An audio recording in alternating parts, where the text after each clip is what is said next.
Það skrýtna við ánamaðka að þeir eru tvíkynja.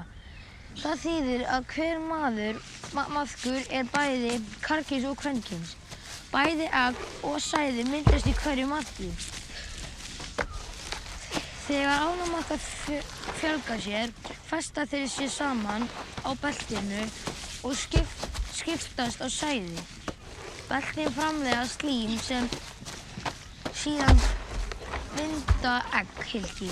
Egghylkin þroskast svo að yfirborði jarðvegsins þangað til pínulitlir ánamaðkar koma í heiminn.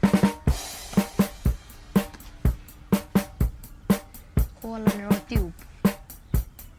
Þegið.